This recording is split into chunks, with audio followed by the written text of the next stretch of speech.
Chers amis, bonjour. C'est une joie encore pour moi de partager ces études bibliques avec vous. Je vous propose aujourd'hui donc la deuxième partie de l'étude sur la vie de Pierre. Nous allons voir le disciple après la mort de Jésus jusqu'au leader de l'Église primitive. Et laissez-moi d'abord vous faire un petit récapitulatif. D'abord, nous avons vu dans la première vidéo sa naissance, sa mort, sa vie familiale. C'était un homme marié, un chef d'entreprise. On a vu son caractère. On a vu son attitude vis-à-vis des autres disciples, son reniement et sa restauration. Voyons maintenant Pierre après la Pentecôte. Jésus est mort, ressuscité, et il a rejoint sa place céleste. Les apôtres ont reçu la grande mission que nous retrouvons dans Matthieu, chapitre 28, verset 18 jusqu'au verset 20. Allez et faites de toutes les nations des disciples, les baptisant au nom du Père, du Fils et du Saint-Esprit. Et on voit dans Marc 16, 19, le Seigneur, après leur avoir parlé, fut enlevé au ciel et il s'assit à la droite de Dieu. Mais avant de démarrer, ils vont devoir attendre leur équipement. Acte 1, verset 8, vous recevrez une puissance, le Saint-Esprit survenant sur vous, et vous serez mes témoins à Jérusalem, dans toute la Juda, dans la Samarie et jusqu'aux extrémités de la terre. Et ils vont l'attendre pendant 10 jours encore. Il y a donc 40 jours entre la résurrection et l'ascension, et il y a 50 jours entre la Pâque et la Pentecôte. Dès ce moment, l'apôtre a retrouvé son zèle. Souvenez-vous qu'il avait perdu tout espoir à l'arrestation de Jésus, il était au plus bas, et Pierre, finalement, va nous démontrer plusieurs personnalités. Pierre, avant Jésus, il est préoccupé par son travail, il est prêt à pêcher toute une nuit, même sans se décourager. C'est comme ça que Jésus va le trouver, il va dire « Nous avons péché toute la nuit, nous n'avons rien ». Il y a le Pierre qui connaît Jésus. Il le sert comme un maître, prêt même à se battre pour lui, il va aller jusqu'à couper l'oreille. Souvenez-vous de ce que nous disions dans la vidéo précédente. Pierre à l'arrestation de Jésus, peureux, intimidé. Il a peur même d'une femme ou d'un homme dans la rue qui dit « si tu étais avec eux », il en a peur. Et puis il y a le Pierre après la mort de Jésus, dépressif. Il a perdu son maître, il a perdu ses repères. Il ne peut plus croire ce qu'on lui dit, on l'a vu, les femmes viennent lui dire, et il ne peut plus croire ce qu'on lui dit. Et même il était retourné à la pêche. Dans Jean, chapitre 21, verset 3, on dit « Simon-Pierre leur dit, je vais pêcher ». Ils lui dirent, nous allons aussi avec toi. Ils sortirent et montèrent dans une barque. Et cette nuit-là, ils ne prirent rien. Et puis finalement, il y a le Pierre avec le Saint-Esprit. Il devient le leader de l'Église primitive. Et il devient le leader parce qu'il doit ça à sa personnalité qui a une influence sur l'Église. Et quand il va bien, il est suivi. Mais quand il va mal, il ne trouve pas ou peu d'encouragement auprès de ses amis, mais seulement auprès du Seigneur. Et c'est la conclusion qu'on peut tirer après sa conversation avec Jésus concernant son reniement. Personne n'avait pu lui remonter le moral, et même finalement, personne n'arrivait à le consoler. Si nous lisons Marc chapitre 16 à partir du verset 7, on y lit ceci, elle est dire à ses disciples et à Pierre qui vous précède en Galilée, c'est là que vous le verrez, comme il vous l'a dit. Elles sortirent du sépulcre, on parle des femmes qui étaient dans le sépulcre, et pour constater que Jésus était vivant. Et on arrive au verset 10. Elle alla emporter la nouvelle à ceux qui avaient été avec lui et qui s'affligeaient et pleuraient.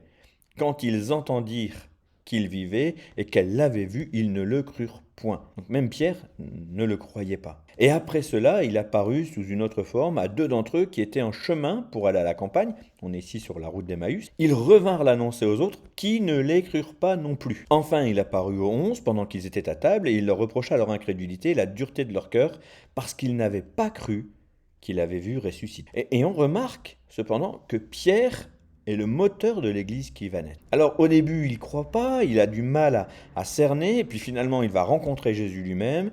Jésus va le remonter en lui posant la question à savoir s'il l'aime, et puis Pierre va devenir le moteur de l'Église. Et même Paul va le préciser plus tard, quand il dit dans Galates 2,9, « Ainsi Jacques, Pierre et Jean, qui sont considérés comme colonnes de l'Église, ont reconnu que Dieu, dans sa grâce, m'avait confié cette tâche particulière, etc. » C'était le moment d'avoir la tâche de parler aux non-juifs. Pierre, avec Jacques et Jean, est celui qui consacre les ministères. C'est un pilier important de l'Église primitive. Aussi, je remarque qu'il est important de discerner le moral des leaders. Parce que quand les leaders sont dans le creux, ils perdent leur efficacité et l'Église ne progresse pas. C'est finalement l'observation que l'auteur de la lettre aux Hébreux va faire en disant « Obéissez à vos conducteurs et ayez pour eux de la déférence, car ils veillent sur vos âmes, comme devant en rendre compte.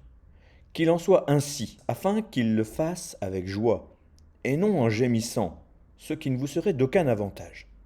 Priez pour nous, car nous croyons avoir une bonne conscience, voulant en toutes choses nous bien conduire. C'est ce que nous dit Hébreux chapitre 13, verset 18. Pierre a une forte influence sur l'Église, et c'est ce que nous allons voir. L'apôtre Pierre va d'abord faire une première prédication qui verra la conversion de 3000 personnes. Acte 2, verset 41. Ceux qui acceptèrent sa parole furent baptisés, et en ce jour-là, le nombre des disciples s'augmenta d'environ 3000 âmes. Dans Acte 3, alors que Pierre et Jean guérissent un paralytique, on nous parle de sa prédication dans le temple de Jérusalem. On nous explique aussi que c'est à ce moment-là que les problèmes de l'Église primitive ont commencé réellement. Dans Acte 4, verset 3, « Ils mirent la main sur eux, ils les jetèrent en prison jusqu'au lendemain, car c'était déjà le soir.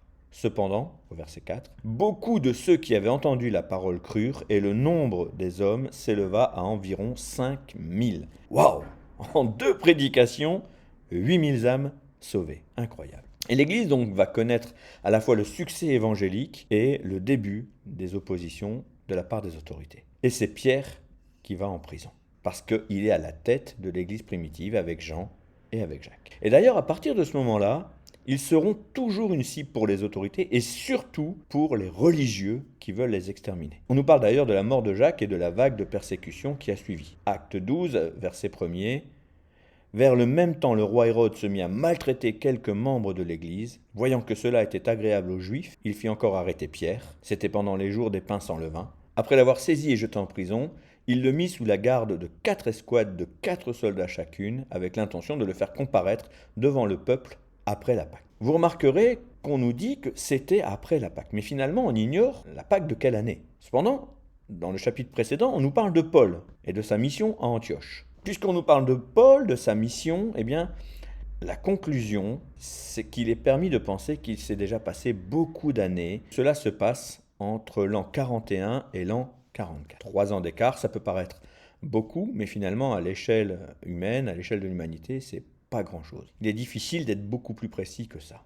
Alors, comment on en est arrivé à cette date-là? Parce que 41 à 44, on est quand même 8 et 11 ans après la mort de Jésus et sa résurrection. Alors comment on arrive à ces dates-là? Eh bien, le roi Hérode qui persécute l'Église, c'est le roi Hérode Agrippa. Et nous savons, puisqu'on a retrouvé des écrits, qu'il a régné de 41 à 44. C'est ce que nous apprend l'Empire romain qui écrivait tout cela. Nous sommes donc au moins en 41, quand Jacques meurt et que Pierre retourne en prison pour le motif que quoi? Que cela est agréable aux Juifs. Nous savons qu'Hérode Agrippa était un modéré, mais il voulait plaire aux Juifs, et particulièrement aux pharisiens, parce qu'ils étaient les plus influents sur le peuple. Il n'avait pas de reproche à faire à l'Église, mais la persécuter était un moyen pour lui de se faire bien aimer par la majorité du peuple, et surtout des pharisiens. Voilà ce qu'on peut dire déjà donc sur les premières persécutions. Et puis, il arrive ce moment, dans Actes chapitre 10, une révélation particulière pour l'apôtre Pierre. Pierre va être préparé par le Saint-Esprit à baptiser la première famille païenne. Acte 10, à partir du verset 19. Comme Pierre était en train de réfléchir sur la vision, l'Esprit lui dit « Voici 3 hommes te demandent ». Alors, rapidement, la vision, c'était quoi? C'était une nappe qui s'était déroulée devant lui, et Dieu lui avait dit « Tue et mange ». Et Pierre avait discuté en disant « Je ne mange pas d'animaux impurs, donc je ne vais pas manger ce qui est impur ». Et Dieu lui dit « Ne considère pas comme impur ce qui est pur ». Et donc au verset 20, alors que le Saint-Esprit lui dit « 3 hommes te demandent », le Saint-Esprit ajoute « Lève-toi, descends et pars avec eux sans hésiter, car c'est moi qui les ai envoyés ». Pierre donc descendit et il dit à ces 3 hommes « Voici, je suis celui que vous cherchez, quel est le motif qui vous amène ?»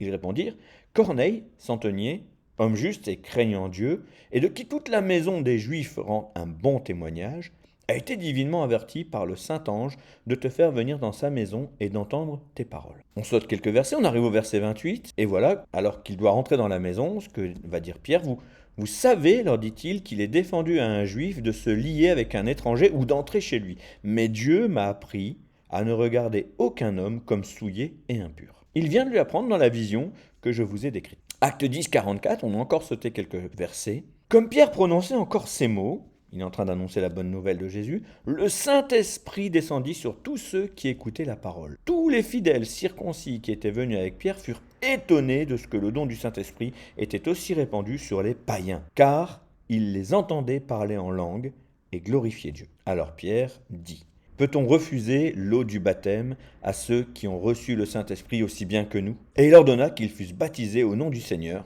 sur quoi ils le prièrent de rester quelques jours auprès d'eux. Alors on pourrait croire que cet acte va marquer un grand changement dans la mentalité des chrétiens de l'Église primitive. Mais ça n'a pas été le cas tout de suite. L'Église avait grandi, elle s'était organisée, souvenez-vous, 8000 âmes déjà, et puis je présume que ça a continué de grandir.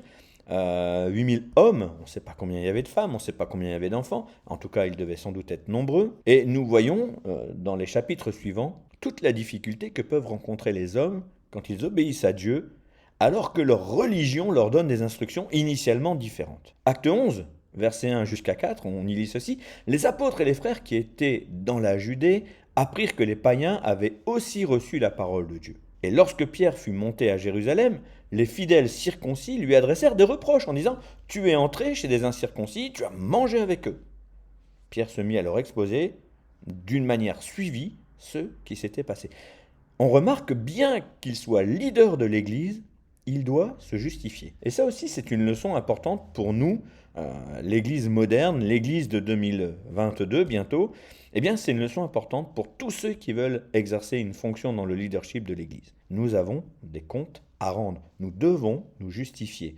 Et je vous encourage à mettre votre confiance en des hommes de Dieu qui rendent des comptes à une Église. C'est important. Par contre, quand l'Église entend son explication, eh bien, personne ne remet en doute son choix. Acte 11, verset 18, après avoir entendu cela, ils se calmèrent et ils glorifièrent Dieu en disant: Dieu a donc accordé la repentance aussi aux païens afin qu'ils aient la vie. Et là, on pourrait dire, c'est gagné. Ça y est, les païens ont aussi droit à la bonne nouvelle. Eh bien, même si les Juifs acceptent l'idée que la repentance soit pour les païens, ils n'acceptent pas pour autant que l'Évangile leur soit prêché. Et c'est donc l'appel qui va être spécifiquement lancé sur la vie de Paul. Galates chapitre 2 verset 7, au contraire, voyant que l'Évangile m'avait été confié pour les incirconcis, comme à Pierre pour les circoncis, eh bien l'Église lui a donné la mission. Et d'ailleurs, on voit dans le livre des Actes qu'il continue de n'évangéliser que les Juifs. Acte 11, verset 19, je viens de vous lire au verset 18, qu'ils étaient contents que la repentance était accordée aux païens, mais au verset 19, ceux qui avaient été dispersés par la persécution survenue à l'occasion d'Étienne allèrent jusqu'en Phénicie, dans l'île de Chypre et à Antioche, annonçant la parole seulement aux Juifs. Et pire même, Pierre va prendre parti en leur faveur. Galates 2 à partir du verset 11, mais lorsque Céphas vint à Antioche, c'est l'apôtre Paul qui parle, je lui résistai en face parce qu'il était répréhensible. En effet, avant l'arrivée de quelques personnes envoyées par Jacques, il mangeait avec les païens, et quand ils furent venus, il s'esquiva et il se tint à l'écart, par crainte des circoncis. Et lui et les autres juifs usèrent aussi de dissimulation, en sorte que Barnabas même fut entraîné par leur hypocrisie. Voyant qu'il ne marchait pas droit, selon la vérité de l'Évangile, je dis à Céphas en présence de tous: si toi qui es juif, tu vis à la manière des païens et non à la manière des juifs, pourquoi forces-tu les païens à judaïser? Ici, on était dans une question existentielle pour l'Église primitive. Paul lui fait le reproche de chercher l'approbation des Juifs au détriment des païens. Et en fait, Pierre était d'accord de les évangéliser, mais il avait pris parti pour la circoncision des païens, alors que Paul disait que cela était inutile. Et c'est sur cette différence de point de vue que les deux apôtres vont se diviser pendant un temps important, un temps certain. Ils vont se fâcher. Et c'est lors du premier concile de Jérusalem que Pierre aurait reconsidéré son attitude. Il ouvre le débat en défendant clairement la thèse de Paul de ne pas imposer les prescriptions mosaïques aux chrétiens païens. Jacques, le juste, chef de l'église locale, le premier évêque de Jérusalem, clôture le conseil en approuvant Pierre et Paul. Les chrétiens d'origine païenne sont libérés de l'obligation de suivre la tradition juive. Et là, je vous ai lu ce que j'ai trouvé sur Wikipédia. Alors, est-ce que c'est vrai? Eh bien, lisons Actes au chapitre 15. Le premier concile aurait eu lieu en 50, avec la conclusion suivante. Acte 15, à partir du verset 28, « Il a paru bon au Saint-Esprit et à nous de ne vous imposer d'autre charge que ce qui est nécessaire, savoir de vous abstenir des viandes sacrifiées aux idoles, du sang, des animaux étouffés et de l'impudicité, choses contre lesquelles vous vous trouverez bien de vous tenir en garde à Dieu. Il n'était donc plus nécessaire qu'il se fasse circoncire. Et celui qui a influencé le concile était Pierre. Acte 15, verset 7. Une grande discussion s'étant engagée, Pierre se leva et leur dit : « Hommes, frères, vous savez que dès longtemps Dieu a fait un choix parmi vous, afin que par ma bouche les païens entendissent la parole de l'Évangile et qu'ils crussent. » Vous pouvez lire jusqu'au verset 11, c'est le plaidoyer de Pierre afin d'apporter cette paix et le fait que l'Évangile était aussi pour les païens, il n'était donc plus nécessaire de les circoncire. Voyons donc maintenant les légendes et les suppositions sur Pierre. Pierre garde une grande influence jusqu'à sa mort sur l'Église primitive. Et à la lecture des Actes, nous comprenons aussi que Pierre a effectué des voyages missionnaires. Il est notamment allé à Philippe, à Antioche, et selon la tradition catholique, il serait resté à Antioche pendant 7 ans et serait aussi, bien sûr, allé à Rome.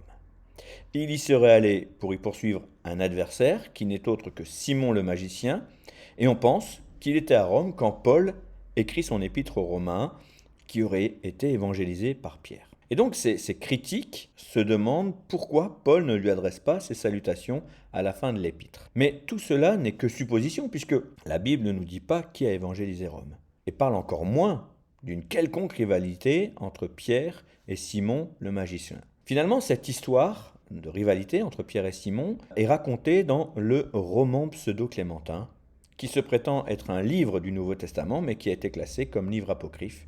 Il nous décrit Pierre comme un prédicateur itinérant, ce qui peut être vrai, bien évidemment, qui aurait initié Clément, l'auteur du livre, au christianisme, et il crée de nombreuses légendes sur Pierre, cette rivalité entre Pierre et Simon. Pierre serait finalement parvenu par un miracle à faire en sorte que Simon meure alors qu'il est en train de faire une démonstration de vol. Il a prié et le Saint-Esprit l'a fait tomber jusqu'à ce qu'il s'écrase au sol et il meurt. C'était la prière de Pierre. Et finalement, voilà comment s'est résolue cette histoire. Mais regardons la Bible, et dans 1 Pierre au chapitre 5, verset 13. Ici, c'est donc Pierre qui écrit : « L'Église des élus qui est à Babylone vous salue, ainsi que Marc, mon fils. » Or, au moment où Pierre écrit ces mots, alors on pense que c'est Marc qui les écrit, Marc qui ne serait autre que l'auteur de l'évangile de Marc, on pense que c'est Marc qui écrit, mais au moment où ces mots sont écrits, donc Babylone est détruite depuis près de 200 ans. Elle a été détruite environ 130 ans avant Jésus-Christ. Et donc en réalité, au 1er siècle, il ne reste quasiment rien de la ville de Babylone, si ce n'est un temple païen dans lequel on situe difficilement Pierre dans un contexte d'église des élus. C'est ce qu'il dit, l'église des élus qui est à Babylone. Babylone serait donc ici l'image d'une ville de péché. Or, Rome est le siège corrompu de l'idolâtrie et l'ennemi du christianisme. Donc Pierre serait effectivement à Rome. En 2021, c'est une autre ville qui a le titre honorifique de ville du péché. Je veux parler de Las Vegas. Donc vous voyez un peu à quoi on faisait référence quand on parlait de Babylone à l'époque de la naissance de l'Église. On y voit aussi que Marc est son fils. Je présume qu'il est un fils dans la foi. Marc était cousin de Barnabas. C'est ce qu'on lit dans Colossiens 4,10. Aristarque, mon compagnon de captivité, vous salue, ainsi que Marc, le cousin de Barnabas, au sujet duquel vous avez reçu des ordres. S'il va chez vous, accueillez-le. Et Marc, ce cousin de Barnabas, est un compagnon de Paul dans quelques voyages missionnaires. C'est lui qui a écrit, je vous ai dit, l'évangile de Marc, qui est sûrement l'évangile que Pierre lui a rapporté. Un grand nombre de livres apocryphes sont également attribués à Pierre, ou parlent de lui. Mais ils ne sont pas reconnus comme canoniques par les églises chrétiennes. On parle du livre des Actes de Pierre, dont la fin d'une version remaniée constituerait la Passion de Pierre, l'Évangile de Pierre, l'Apocalypse de Pierre, une lettre de Pierre à Philippe, les Actes de Pierre et André. Tout ça sont nos livres apocryphes. Il se peut que vous en entendiez parler, il se peut qu'on vous dise que ces livres ont été écrits par Pierre. Je n'ai pas la preuve de toutes ces choses-là. En conclusion, Pierre est clairement le principal porte-parole de la première communauté chrétienne. Il a eu l'honneur de démarrer et guider les premiers pas de l'Église, mais par la suite, il n'y a pas d'évidence d'un rôle de chef administratif ou spirituel. Jacques le mineur, Jacques le fils d'Alphée, Matthieu chapitre 10 verset 3, devient le premier évêque de l'Église primitive. Acte 15, verset 13, lorsqu'ils eurent cessé de parler, Jacques prit la parole et dit « Hommes, frères, écoutez-moi ». Il se positionne en leader de l'Église d'Israël. Et Paul, le théologien, l'artisan de la théologie ecclésiastique, est clairement ici également identifié. Et donc, ici, ça va marquer une différence entre le catholicisme et le protestantisme, où dans Matthieu 16, verset 18, Jésus dit à Pierre, « Moi, je te dis que tu es Pierre, et sur cette pierre, je bâtirai mon église, et que les portes du séjour des morts ne prévaudront point contre elle. » Sur cette déclaration de Jésus, les catholiques déclarent que Pierre est le premier pape, et prétendent qu'il lui faille un successeur. Pour les protestants, c'est la déclaration de Pierre en elle-même, qui serait la pierre d'un édifice spirituel, composé des pierres vivantes de tous les chrétiens, posé sur la grande pierre, le rocher, qui est le Christ lui-même.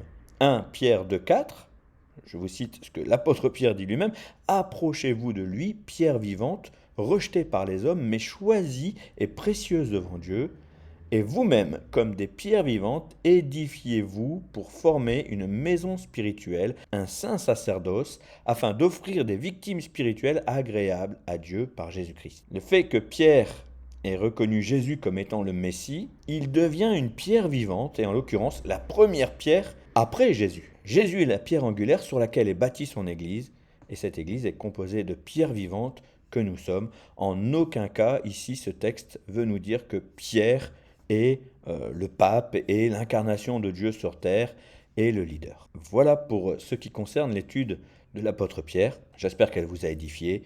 N'hésitez pas à la partager si elle vous a parlé. N'hésitez pas à mettre un petit pouce en l'air pour dire si vous l'aimez.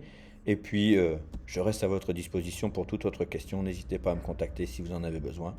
Je vous bénis au nom de Jésus et ma prière est qu'en retour, vous-même, vous puissiez être une bénédiction pour toutes celles et ceux qui sont autour de vous. À très bientôt.